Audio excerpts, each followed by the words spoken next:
2024 के चुनाव में देखना दुर्गा का रूप धारण करेगी और भाजपा आरोपी महिषासुर का वध करेगी, यानी भाजपा को चुनाव हराएगी। ये महिलाओं के सम्मान का सवाल है, ये महिलाओं के इज्जत आबरू का सवाल है। स्मृति ईरानी नहीं बोल रही, तमाम भाजपा के वो महिला सांसद पता नहीं क्या सस्ता कौन सा नशा करती है कि बिल्कुल जब देश में बहन बेटियों की इज्जत आबरू लुटी जाती है, चाहे वो देश की पहलवान बेटियों के यौन शोषण का मामला हो, तब भी वो चुप रहती है। कह रहा हूँ ढोंगी है, कुछ भी कह सकता है, चरस पीता है, इसमें पीता है यार, खाली प्लॉट बोल रहा है महिलाओं को। DN साहब से हिंदू राष्ट्र बनाने की मांग तो यार पाखंडी ऐसे बहुत आते हैं देश में। एक कह रहा था 2024 में 23 में अगर हिंदू राष्ट्र घोषित नहीं होगा जल समाधि ले लूंगा, आज जिंदा है और जहर उगल रहा है। तो ऐसे ढोंगियों की बातों को गंभीरता से ना लें।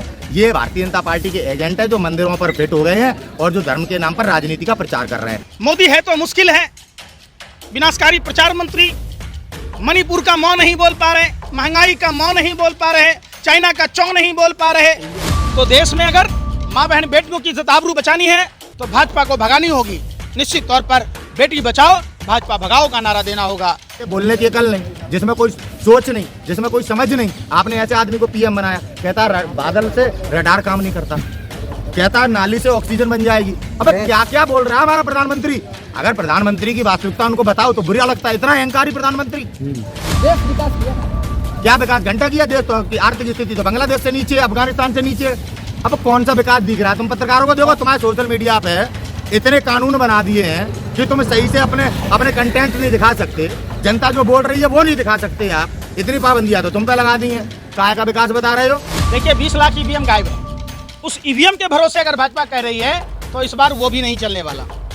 देश जाग चुका है। देश की तमाम महिलाएं, देश के तमाम किसान, देश के तमाम छात्र नौजवान और देश के तमाम लोग, जिस शेर को अकेला शेर भारी पड़ रहा था उसे अली बाबा 40 चोर। NDA मतलब चिल्लर पार्टी, NDA मतलब न्यू डीलर ऑफ अडानी। अरे भाई ताकत तो दिख गया ना, ताकत क्या दिखा? ऐसा कोई सगा नहीं जिसको ठगा नहीं। कोई मंदिर के पीछे छुप के वोट लेना चाहते हैं। अब जनता जागरूक हो चुकी है, जनता की थाली में रोटी नहीं बची है।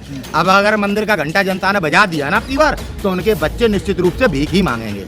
आने वाले 2024 के बाद हमारे आपके बच्चे भीख मांगेंगे। इसके अतिरिक्त कोई हमारे पास विकल्प नहीं। निरंतर मुसलमानों को धमकाया जा रहा है, इनकी सरकार में उनको प्रताड़ित किया जा रहा है। आजम खान उत्तर प्रदेश के बड़े नेता हैं, पूरा मुस्लिम समाज उनके साथ खड़ा रहता है। तो कहीं ना कहीं उनको कमजोर करने का प्रयास कर रहे हैं, उन्हें डराने का प्रयास कर रहे हैं। देश में इतनी तकलीफें हैं, देश लूटा जा रहा है, देश में भ्रष्टाचार का अंबार है, देश में माँ बहन बेटियां सुरक्षित नहीं है, देश में किसान मजदूर छात्र नौजवान कोई भी सुरक्षित नहीं है। आज अन्ना कहाँ मुजरा गा रहा है? पूछे अन्ना से, कहाँ मुजरा गा रहा?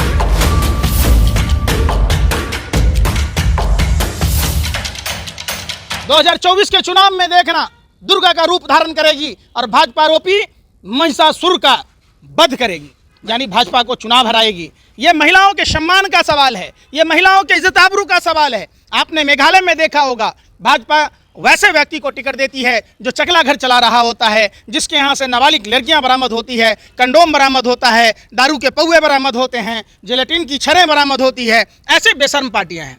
स्मृति ईरानी नहीं बोल रही, तमाम भाजपा के वो महिला सांसद पता नहीं क्या सस्ता कौन सा नशा करती है कि बिल्कुल जब देश में बहन बेटियों की इज्जत आबरू लुटी जाती है, चाहे वो देश की पहलवान बेटियों के यौन शोषण का मामला हो, तब भी वो चुप रहती हैं। देश एक ऐसे कमजोर प्रधानमंत्री को मोदी है तो मुश्किल है। विनाशकारी प्रचार मंत्री मणिपुर का मौ नहीं बोल पा रहे, महंगाई का मौ नहीं बोल पा रहे, चाइना का चौ नहीं बोल पा रहे, बेरोजगारी का बौ नहीं बोल पा रहे। तो ये निश्चित तौर पर सवाल चुप्पी मोदी जी को तोड़नी होगी। मोदी मीडिया ने अब्दुल भी खोज निकाला है मणिपुर में, क्या कहेंगे? देखिए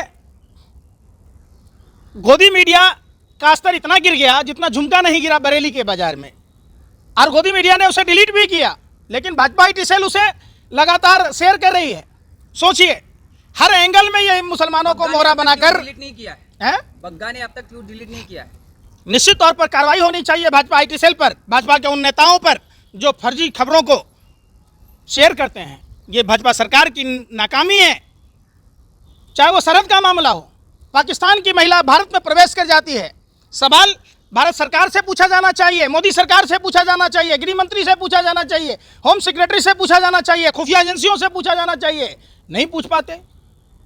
देश के लोग पाकिस्तान जाएं या पाकिस्तान के लोग देश में आए, ये सवाल गृह मंत्रालय पर उठता है कि आखिर कैसी सुरक्षा में चूक है। आप बताइए। मोदी जी ने 2019 में ही बोला था कि हम पूरे देश में गुजरात मॉडल लागू करेंगे, उसी का तो ये दूसरा रूप है। बस वो वीडियो नहीं बनी थी, यहाँ वीडियो बनी है। देखिए, गुजरात मॉडल के ऊपर भी फिल्म बनी थी, बीबीसी ने डॉक्यूमेंट्री फिल्म बनाई थी, उस फिल्म पर रोक लगा दिया गया, वरना उस घटना की भी जानकारी होती। ये वही भाजपा है जो विल्किस्वानो के गैंगरोपी जो आरोपी थे उनको सजा से छूट देकर उनके मान सम्मान बढ़ाने का काम करती है।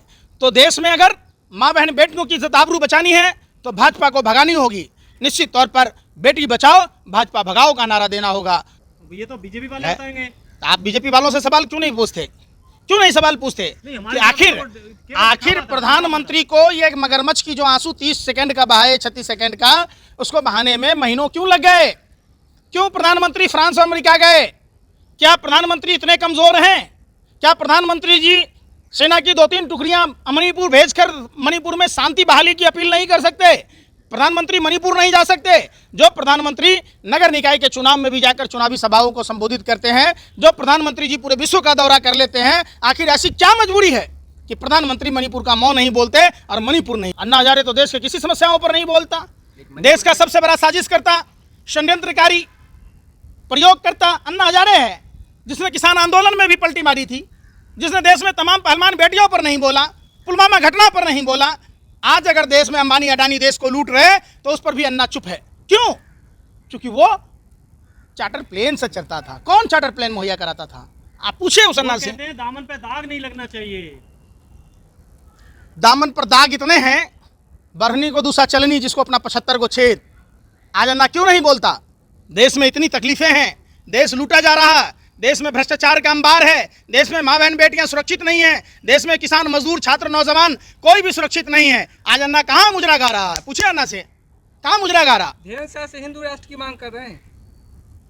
आप पत्रकार हो या भाजपा टीएसएल के दलाल हो, आपने उस धीरेन्द्र शास्त्री को ना देखा? देश में कुमारी और विधवा दोनों मंगलसूत्र नहीं पहनती, तो क्या आप उसे खाली प्लाट कह देंगे? सिंदूर नहीं लगाती। सवाल, बीजेपी कह रहे हैं कि चाहे कुछ भी कितनों भी विरोध कर ले कांग्रेस, लेकिन 2024 में इंडिया हारेगा, एनडीए जीतेगी। देखिए, 20 लाख ईवीएम गायब है। उस ईवीएम के भरोसे अगर भाजपा कह रही है तो इस बार वो भी नहीं चलने वाला। देश जाग चुका है। देश की तमाम महिलाएं, देश के तमाम किसान, देश के तमाम छात्र नौजवान और देश के तमाम लोग, जिस शेर को अकेला शेर भारी पड़ रहा था, उसे अली बाबा 40 चोर। एनडीए मतलब चिल्लर पार्टी, एनडीए मतलब न्यू डीलर ऑफ अडानी। अरे भाई, ताकत तो दिख गया ना? ताकत क्या दिखा? ऐसा कोई सगा नहीं जिसको ठगा नहीं। ये ताकत है कि देश लूटने वालों को, देश के गरीब जनता को लूटने वालों को, जो शारदा नारदा का अभियुक्त था आपने उसको मुख्यमंत्री बना दिया, जो शारदा नारदा का अभियुक्त था उसको अपने नेता प्रतिपक्ष बना दिया, जो किसानों का लुटेरा था आपने उसको मंत्री बना दिया, जो महाराष्ट्र सदन में घोटाला किया था, जिसने महाराष्ट्र को लूटा था, आपने उसको मंत्री बनाया, वो भी वित्त मंत्रालय दी। सत्ता से सवाल पूछने पर संसद सदस्यता रद्द कर दी जाती है। आपने देखा होगा राहुल गांधी जी का कसूर सिर्फ इतना था कि वो अडानी के घोटालों पर पूछ रहे थे कि एलोरा कंपनी किसकी है, वो 20,000 करोड़ रुपए किसके हैं। बोलने की अकल नहीं, जिसमें कोई सोच नहीं, जिसमें कोई समझ नहीं। आपने ऐसे आदमी को पीएम बनाया, कहता बादल से रडार काम नहीं करता, कहता नाली से ऑक्सीजन बन जाएगी। अब क्या क्या बोल रहा है हमारा प्रधानमंत्री? अगर प्रधानमंत्री की वास्तविकता उनको बताओ तो बुरा लगता है। इतना अहंकारी प्रधानमंत्री। नोटबंदी जगह कह रहे थे आतंकवाद की कमर टूट जाएगी, उद्योगपतियों का काला धन सफेद कर दिया। कहाँ गया वो काला धन जो कांग्रेसियों का छुपा हुआ था? यही बोलते थे ना, झूठ बोल रहा था ना। कांग्रेसियों ने चिक चिक के चिल्लाया कि हमारा धन नहीं है, ये कहते थे कांग्रेसियों का धन है। कहाँ गया भाई? कांग्रेसियों का धन है। देश विकास किया ना? क्या विकास? घंटा किया। देश तो की आर्थिक स्थिति तो बांग्लादेश से नीचे, अफगानिस्तान से नीचे। अब कौन सा विकास दिख रहा है? तुम पत्रकारों को देखो, तुम्हारे सोशल मीडिया पे इतने कानून बना दिए हैं कि तुम सही से अपने कंटेंट नहीं दिखा सकते। जनता जो बोल रही है वो नहीं दिखा सकते आप। इतनी पाबंदियां तो तुम पे लगा दी हैं। काय का विकास बता रहे हो? कौन सी मदर ऑफ डेमोक्रेसी है ये? मोदी जी की बात मानना मदर ऑफ डेमोक्रेसी है? मोदी जी कल कपड़ों पे टैक्स लगाएंगे, दोगे क्या? मोदी जी कहेंगे माताओं बहनों से ब्लाउज पहनना है तो तुमको टैक्स 10 रुपया देना पड़ेगा, दोगे क्या? जैसे मार्कंडे वर्मा लेता था। मार्कंडे वर्मा महिलाओं के स्तन ढकने पर टैक्स लेता था, नहीं लेता था? तो क्या वही स्थिति देश में लाना चाहते हो 2024 में मोदी जी को लाके? ये माताओं बहनों को चिंता करने की जरूरत है। सारे अत्याचार माताओं बहनों पे होंगे। समझ में आया? माताओं बहनों के ऊपर ही जो कुछ गाज गिरेगी, अंतिम गाज उन्हीं के ऊपर गिरेगी। देश की महिलाएं समझ लें, कि आने वाला समय कितना खतरनाक होने वाला है अगर नरेंद्र मोदी जी 2024 में आ गए। महिलाएं सुरक्षित है मणिपुर में जाके देख लो कितनी सुरक्षित है, दिखा नहीं सकते।